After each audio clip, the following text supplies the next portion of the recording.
Buenas tardes a todos, bienvenidos a Findes. Son las 18 horas, día 7 de diciembre, momento de iniciar la transmisión del webinario que tenemos preparado para el día de hoy en materia de prevención de lavado de dinero. Soy Emilio Villalobos, directivo de la Fundación, quien les agradece la oportunidad de dirigirme a todos ustedes y con el gusto de presentar a Ramsés Insunza, profesor de esta institución, especialista en el área de gobierno corporativo, a quien me permito presentar brevemente como contador público con estudios de maestría en sistemas computacionales. Ramsés es certificado ante la Comisión Nacional Bancaria y de Valores en prevención del lavado de dinero y cuenta con diversos diplomados y cursos de actualización en el ámbito contable, financiero, auditoría y fiscal. Ramsés cuenta con un expertise muy amplio, profesional y docente, y actualmente es socio de gobierno corporativo en una de las principales firmas internacionales en contaduría que operan en México.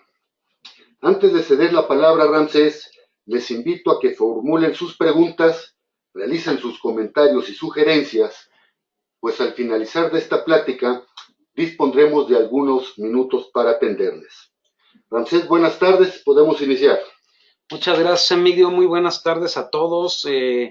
Qué gusto que estén participando. Bueno, vamos a hablar de un tema muy interesante el día de hoy, que es prevención del lavado de dinero. Es un tema que, bueno, pues los últimos 5 años ha tenido muchos cambios por parte y principalmente de una autoridad que es la Comisión Nacional Bancaria de Valores, una ley que sacó y al día de hoy, pues el famoso enfoque basado en riesgos, ¿no?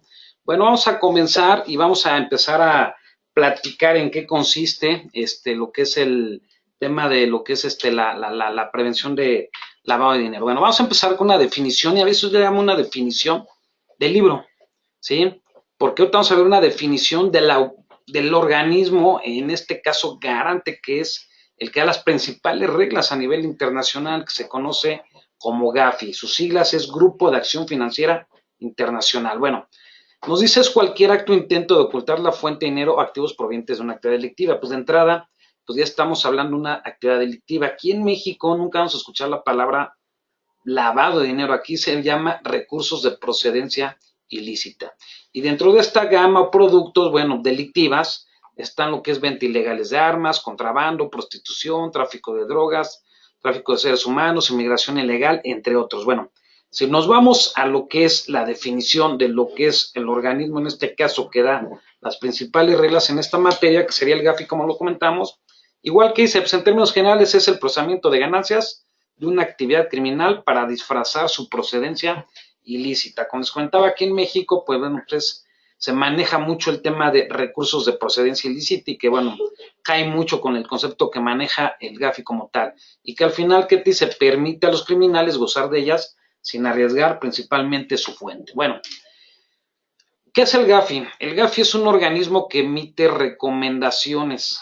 Emite al día de hoy 40 recomendaciones a nivel mundial, internacional, en esta materia. Dentro de eso, bueno, pues está la recomendación 10, que se llama debida diligencia de clientes. Los que están en el sector financiero o los que son actores vulnerables que vamos a platicar, pues eso es lo que se conoce como política de identificación y conocimiento del cliente. La recomendación no las hace. ¿Qué hace México? La implementa en dónde? En nuestras leyes. Por ejemplo, oye, la recomendación 11, mantenimiento de registros. Bueno, pues en las disposiciones encontramos cuánto tiempo tenemos que tener la información en esta materia. En el sector financiero son 10 años, en actores vulnerables 5 años, por ejemplo. La recomendación 18 es de las interesantes que emite GAFI porque nos dice, bueno, es la que habla de controles internos, dice las entes deben de tener, en este caso, controles que garanticen, bueno, pues que se están implementando correctamente en la organización. Estos controles, pues es desde tener un manual, capacitar, tener un oficial de cumplimiento, tener un área independiente de auditoría también para esta materia. Luego otra recomendación muy importante es la 20, que es la que habla de reportes de operaciones sospechosas, así se llama, para GAFI. Pero ¿qué son estos reportes de operaciones? Esto, por ejemplo, en el sector financiero, lo que es el reporte de operaciones relevantes, internas preocupantes, inusuales, cheques de caja, etcétera, etcétera. Eso en el sector financiero y en el actores vulnerables son los que se conocen como avisos, pero para GAFI son reportes de operaciones sospechosas. Y la recomendación 29, una también de las importantes, habla de que se debe tener, o los países deben de tener una inteligencia financiera. Por eso es que en México existe una UIF, en este caso que está dentro de lo que es la Secretaría de Hacienda y Crédito Público. Al final, bueno, ¿qué hace México? Aplica todas estas recomendaciones. ¿Por qué?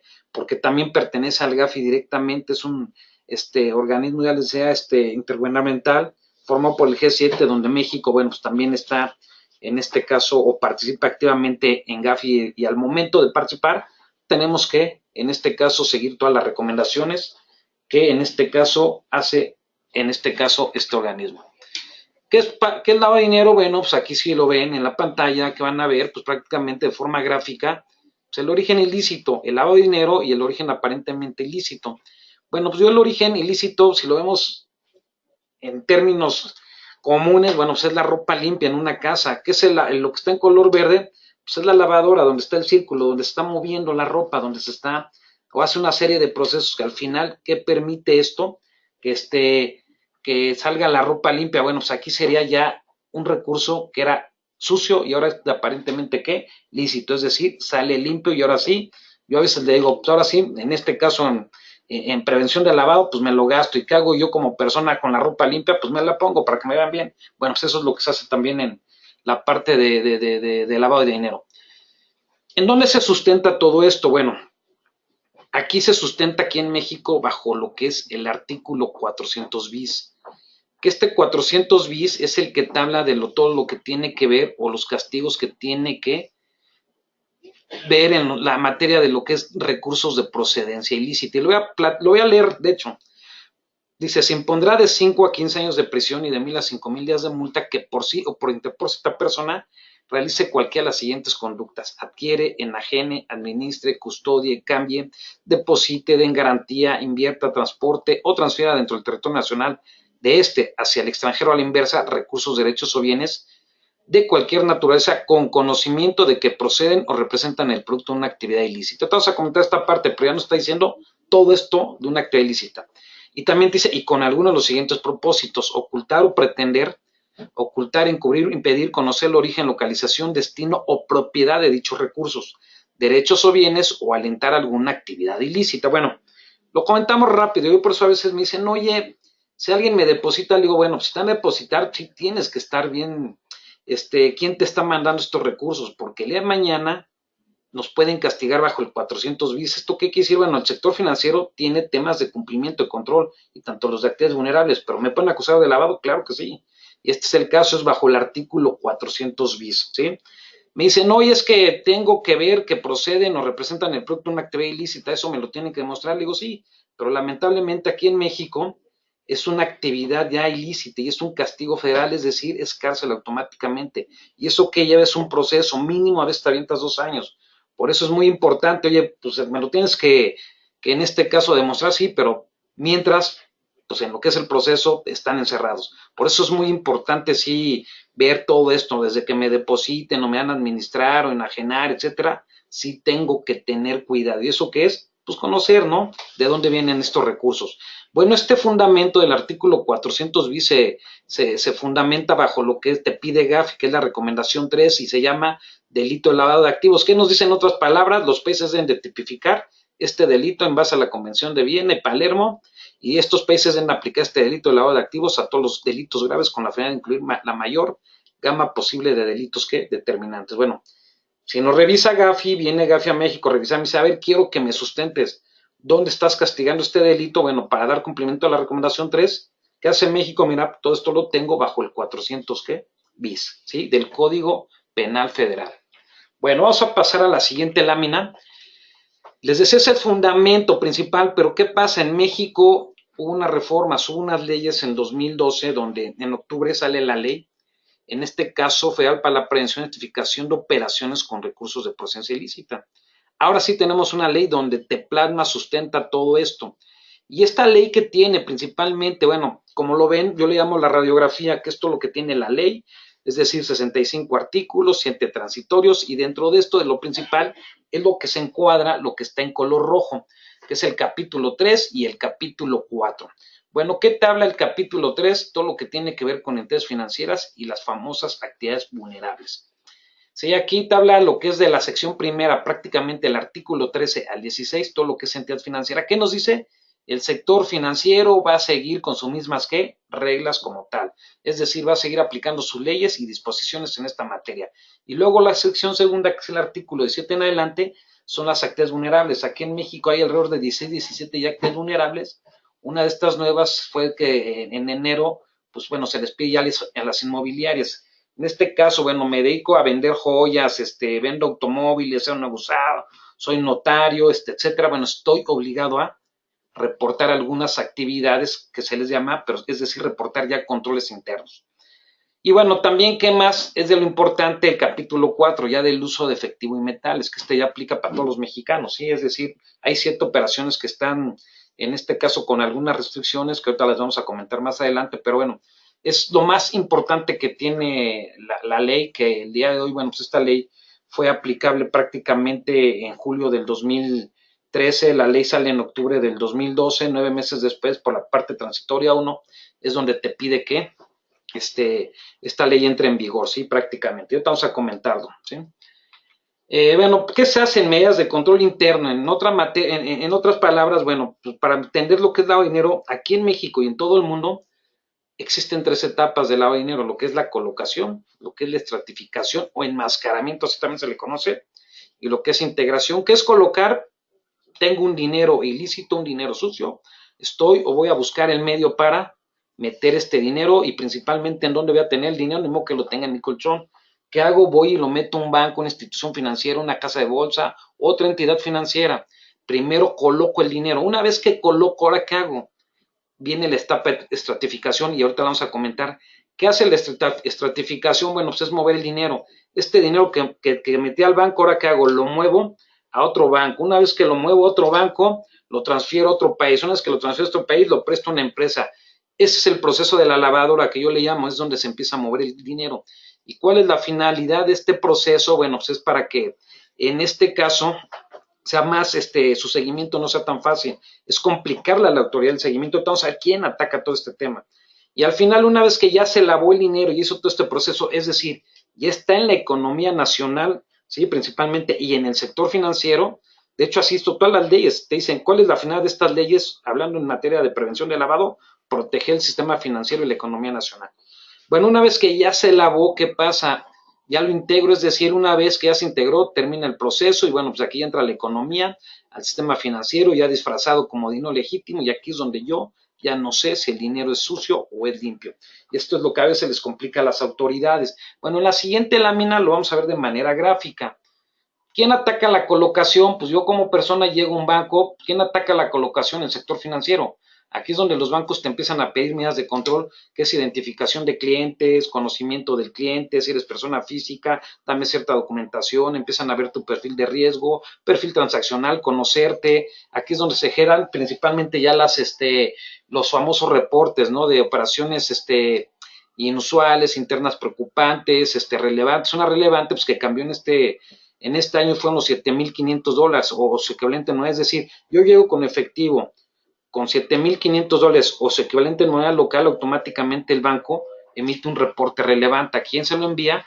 A su supervisor, que en este caso es la Comisión Nacional Bancaria, y a su vez, ¿qué hace la comisión? Estos reportes se los envía a la Unidad de Inteligencia Financiera. Inusual, oye, me hablaron para, en este caso, actualizar datos. No actualizo datos, bueno, se vuelve un ¿qué? Un inusual. Oye, pues no es normal, ¿qué hacen? También informan, en este caso, a la comisión, y la comisión, por ende, a la Unidad de Inteligencia Financiera. Todo esto le llega a la Unidad de Inteligencia Financiera, los famosos reportes, ¿sí? Sea el sector que sean supervisados por la Comisión Nacional de Banca de Valores, de la Comisión Nacional de Seguros y Fianzas o la CONSAR. ¿Qué pasa? Bueno, pues ya la estratificación, ya les decía, es mover. ¿Quién ataca la estratificación? La ataca la Unidad de Inteligencia Financiera. ¿Qué pasa? Bueno, como todos los países casi siguen las reglas de Gafi, porque es obligatorio, porque si no el día de mañana nos va a pasar de que, oye, pues no puedes trabajar con esta empresa, o sales en listas, etcétera. ¿Qué pasa? Bueno, ¿quién ataca todo este tema? La UIF, la Unión de Inteligencia Financiera. Y en cada país te hace encontrar una UIF porque se tiene que cumplir con la recomendación número 29. Bueno, ¿cómo se le llama a todas las UIF a nivel mundial? Se le llama Grupo Egmont. ¿Qué hace el Grupo Egmont principalmente entre sus reglas? Es intercambiar información. Es decir, yo, Ramsés, metí dinero y una vez que metí dinero lo mando a Argentina, ¿qué pasa? pues la UIF de México se comunica con la UIF de Argentina. ¿Y qué sucede? Pues automáticamente es transferencia de información, intercambio de información, donde nos va a permitir en este caso este, el intercambio de información. ¿Qué más emiten estas unidades de inteligencia financiera? Las famosas listas negras, las listas de personas políticamente expuestas, etcétera.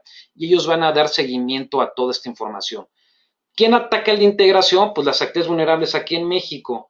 ¿Sí? Por ejemplo, oye, yo me compré un carro y ¿qué va a decir? Bueno, pues automáticamente la concesionaria, hay montos, ahorita lo vamos a platicar, hay montos para estos temas, pero también si yo compro un carro, pues la concesionaria va y le avisa a quién, al SAT, que es aquí en este caso el supervisor para actividades vulnerables. ¿Y qué hace el SAT? El SAT automáticamente le avisa a la Unidad de Inteligencia Financiera.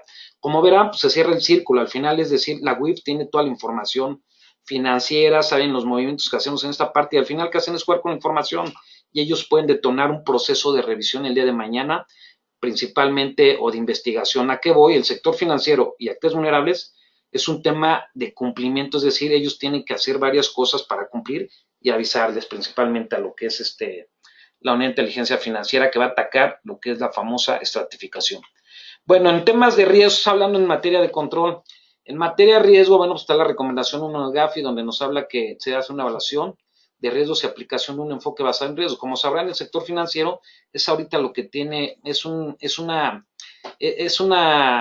cumplimiento que tienen que llevar este año que empezó y bueno, que a finales de febrero, marzo ya tienen que estar cumpliendo con todo este cumplimiento en materia, que es prácticamente, te dicen, tienes que hacerme una metodología, que en esta metodología me tienes que decir cómo vas a clasificar a tus clientes, alto o bajo riesgo, qué es lo que te dicen las disposiciones, o ya dependerá si la empresa tiene otra manera de calificar, pero me tienes que hacer una metodología para darle una calificación. Es decir, oye, si Ramsés Insunza viene a Sinaloa, bueno, pues automáticamente, acorde a las listas que dice la PGR, es un estado de alto riesgo, bueno, ya me dan un valor. Oye, pero Ramsés, su dinero, el producto que está adquiriendo es bajo. Bueno, al final es que me das una metodología para que al final me des una calificación y en esa calificación me vas a dar si soy alto o bajo riesgo. Acuérdense que pues, a mayor riesgo, pues es que mayor supervisión, es decir, mayores controles y mayor tengo que estar constantemente vigilándote, ¿sí? Y la otra es bajo riesgo, donde pues al final, pues, si mi dinero viene de una nómina que me depositan por parte de mi trabajo, bueno, pues es riesgo bajo, porque al final viene de una cuenta confiable, ¿no? Pero bueno, sí es importante mencionar lo que eso es de la parte de riesgos. En materia de control, pues las estructuras que nos piden, hay unas disposiciones en el sector financiero, que en el sector financiero que te dice debes de tener un manual de prevención de lavado, ¿sí? ¿Qué incluye el manual? Pues todo lo que es identificación, reportes, estructuras, capacitación, etcétera. ¿Qué nos dicen? Bueno, tienes que identificar a tu cliente, es decir, si yo soy persona física, tienes que tener una cierta información, si eres persona moral, una cierta información, si es una persona moral extranjera, también cierta información que ya es obligatorio, pero luego viene la parte del conocimiento. ¿Qué es el conocimiento? Bueno, ¿de dónde vienen tus recursos? Tienes que hacerle un perfil transaccional, llego y meto mi dinero al banco, el banco tiene 6 meses que conocerme, es decir, saca en este caso, mi comportamiento, y si yo rebaso esos comportamientos después de los 6 meses, pues bueno, se empiezan a generar reportes inusuales, por ejemplo, ¿sí? La parte de riesgos también a que sea la calificación, etcétera. Y bueno, y bien, luego viene la parte de reportes. Reportes hay muchos, ya dependerá del sector financiero donde estés o en la entidad financiera, pero los principales es el de operaciones relevantes, que les decía son 7,500 o su equivalente en moneda local. Inusuales es de algo que se sale, ya les decía, de los criterios que tiene el banco. Internas preocupantes es cuando yo reporto a un empleado, un funcionario, un directivo del ente financiero, ¿sí? Y hay más reportes, ya dependerá la entidad, hay unos que tienen más, menos, el que tiene más, esas son las instituciones de crédito. Luego en estructuras internas, ¿qué nos piden? Que se tenga un comité de comunicación y control y se tenga un oficial de cumplimiento donde hay una serie de funciones. ¿Y quién va a llevar todo esto para que se cumpla? Es decir, que el control interno se implemente, va a ser principalmente lo que es el comité de comunicación junto con el oficial de cumplimiento. Luego viene la parte de capacitación y difusión que nos pide que cada año obligatoriamente en entidad financiera se debe de capacitar a quién, a las personas en esta materia. ¿Qué se hace? ¿Qué te piden como requisito? Que exista una lista de asistencia, que se les haga un examen, que exista también lo que es el reconocimiento, ¿sí? Pero es obligatorio una vez al año. Sistemas automatizados, forzosamente tienes que tener un sistema para poder operar, que se manden las alertas, se generen, se carguen las listas de personas bloqueadas, etcétera, con la finalidad de poder cumplir. Luego lo de reserva y confidencialidad, otras obligaciones y disposiciones, ¿no? En otras obligaciones te pide que cada año tienes que ser auditado forzosamente y bueno, algo muy importante en estructuras internas que te piden que el oficial de cumplimiento esté certificado, por eso es un tema que ha tenido muchos cambios y bueno, pues al final tú no puedes ser oficial el día de mañana si no estás certificado. Al igual que en otras obligaciones, el auditor tiene que estar certificado el día de mañana para emitir informes de prevención de lavado de dinero, ¿sí? Es en este caso lo que estamos comentando, ¿no? Que era la autoría interna, externa principalmente, lo que les estoy diciendo ahorita. Y bueno, ya les decía, ¿qué tiene la ley? Pues estos son el mega resumen, es las principales medidas, lo que es actividades vulnerables y lo que tiene que ver con, en este caso, el uso de efectivo, ¿sí? Estas, las que les presento aquí en la página, son las actividades vulnerables que bueno, si tú rebasas los 325, al día de hoy ya no son salarios mínimos, son las nuevas medidas que se tienen las sumas, y en estas medidas, bueno, pues al final, si yo llego y, por ejemplo, el primero, concursos, sorteos y juegos, ¿quién está obligado a cumplir en este caso? El TEC de Monterrey, por ejemplo, porque ellos ya venden boletos para sorteos. ¿Qué hace? Bueno, el TEC de Monterrey me puede vender boletos, pero si yo rebaso 325 UMAS, en este caso, que son como 20,000 pesos, ellos automáticamente dicen, oye, sí te vendo, pero ¿sabes qué? Te tengo que identificar. Ah, bueno, si eres persona física, esta es toda la información que te tengo o tú me tienes que proporcionar. Es decir, ay, bueno, ¿qué va a pasar? Me siguen vendiendo boletos, pero si yo rebaso los 645 UMAS, bueno, pues ya generan un aviso, es decir, le reportan esto aquí al SAT y el SAT se lo reporta a la unidad de inteligencia, ¿qué? Financiera. Así es en todos estos casos. Bueno, pues aquí hay tanto a las actividades vulnerables, que en este caso lo establece la autoridad como tal. Pero bueno, se los dejo, es el ejemplo que les ponía, ya dependerá de la actividad vulnerable, comercialización de obras de arte, de metales preciosos, servicios de traslado de dinero, valores. Por ejemplo, ahí entre servicios de traslado de valores, siempre tienes que identificar al cliente. ¿Y cuando generas el aviso? Cuando rebases 3,210 UMAS, por ejemplo, ¿sí? Bueno, esto es muy importante. El otro de los que tiene es el uso de efectivo. Ojo, esto es muy importante porque aquí el uso de efectivo solamente estas son las 7 operaciones que tienen restricciones. Pero esto ya aplica para todos. Esto sí aplica para todos los mexicanos. Es decir, el compra-venta de inmuebles, compra-venta de vehículos nuevos usados, ya sean aéreos, marítimos o terrestres. Vamos a poner ejemplo. Yo voy y alguien me vende su carro. Me dice, oye, mi carro vale 300,000 pesos. Bueno, ¿qué va a pasar aquí? Yo tengo que respetar la regla del efectivo, que me dice 3,210 para vehículos, ya sean nuevos usados. ¿Qué pasa? Bueno, yo le puedo pagar a la persona hasta 3,210, es decir, como 216,000 pesos en efectivo. El resto ya se lo tengo que hacer en qué? Transferencia electrónica, es decir, cheque, transferencia, etcétera. Al final tengo que respetar la regla porque si no puede haber sanciones o multas en esta materia. Y estas son las 7 operaciones. Hoy me venden su casa y rebasa esto. Bueno, pues a partir de esos 8,025 todo tiene que ser en transferencia. Hasta 8,025 tengo que respetar las restricciones de uso de efectivo porque si no el día de mañana puedo ser sujeto a qué? A sanciones. ¿A qué nos lleva esto? Que el día de mañana pues todo sea en electrónico prácticamente.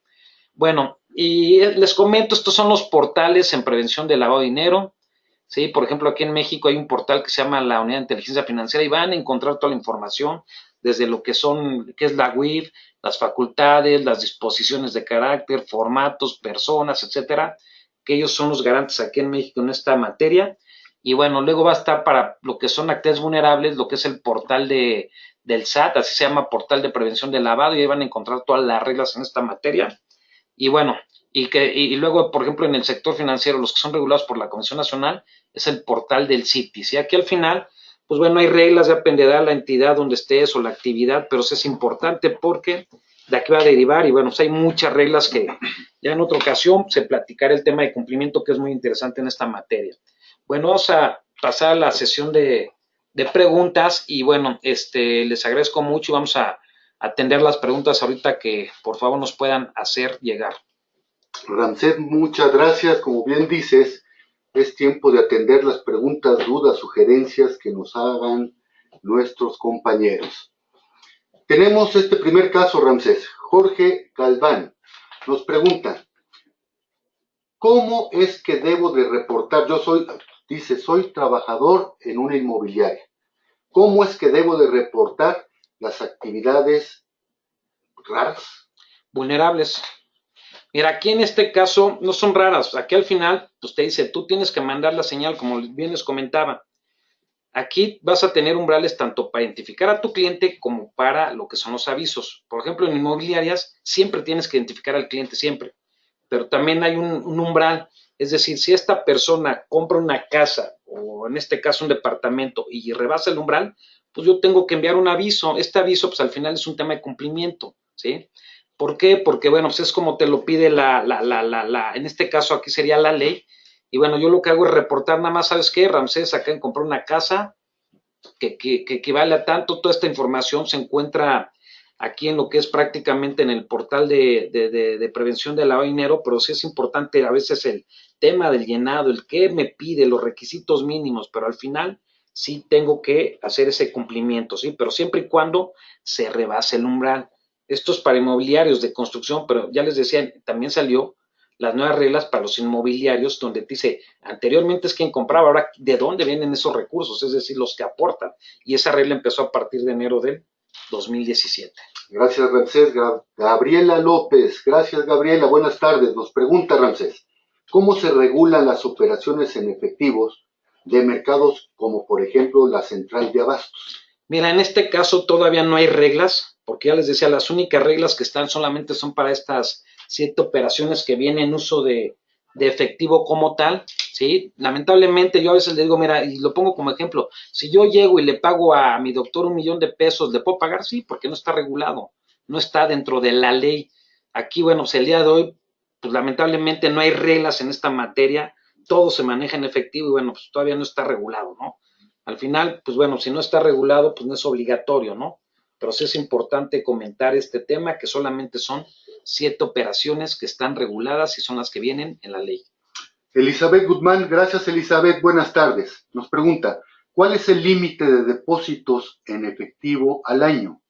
Y si se depositan en cheque, ¿no acumulan? Mira, aquí el límite de depósitos es en efectivo, si voy al banco, es el que se le llama de operaciones relevantes, que al día de hoy lo bajaron a $7,500 o su equivalente en moneda local, es decir, en este caso estamos hablando de 7,500, pero ojo, es acumulable a qué? Al año, ¿sí? ¿Esto qué quiere decir? Bueno, si 7,500 por 19 que está el dólar, bueno, yo puedo hasta 142,500, si lo multiplico por 12, es 1,710,000, pero ojo, la regla te dice mensual, ¿eh? Te dice $7,500 mensuales. A partir de ahí yo empiezo a reportar, ¿sale? Al final, bueno, pues es acumulable, es decir, si yo el día 2 deposité 6,000 pesos, reporto no, pero si yo en el día 4 deposito $2,000 más, es decir, ya son 8,000, el banco automáticamente reporta porque ya estás excediendo el límite que son los $7,500 o su equivalente en moneda local. Georgina Robles, buenas tardes, gracias por tu participación. Ella nos pregunta, o más bien nos hace una observación. Día con día yo conozco personas que van a las casas de cambio e intercambian dinero y que entiendo también lo transmiten como giros bancarios. ¿Cómo se regulan estas operaciones? Mira, estas regulaciones ya al sector, estos centros cambiarios también ya tienen sus reglas. Estas reglas te las vas a encontrar en lo que es para centros cambiarios como tal, que al final ellos también pues, les piden lo mismo que el sector financiero, van a tener sus reportes y en estos reportes tienen que estar cumpliendo, ¿sí? Sí, es muy importante que estos centros transmisores de dinero, bueno, pues ellos también van a seguir las reglas que te piden en materia de prevención de lavado y bueno, pues al final son las mismas reglas, ¿no? Que si se reportes para el tema de dólares, el tema de reportes relevantes, pero bueno, pues al final también te vas a encontrar que ellos ya están regulados en esta materia y entran también supervisados bajo lo que es la Comisión Nacional Bancaria de Valores.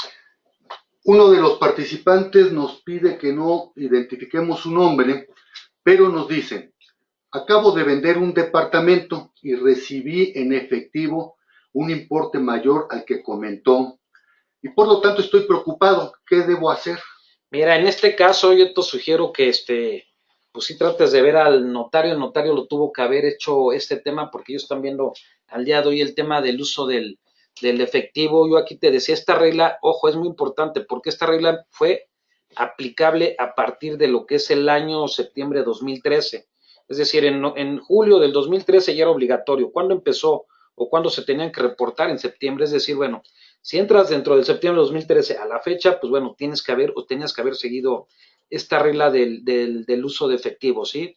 Porque mira, yo te voy a comentar, al final, bueno, pues en este caso tú vendes, pues tú recibes, ¿no? Al final vas a tener un contrato, pero el notario lo tiene que documentar. Si aquí al final, pues ¿qué hace el notario? Pues avisa a la autoridad nada más, ¿no? Ya la autoridad sabrá los requisitos, requerimientos o si alguien está incumpliendo, ¿sí? Pero pues yo a veces digo, en temas de cumplimiento es bueno alzar la mano, ¿sí?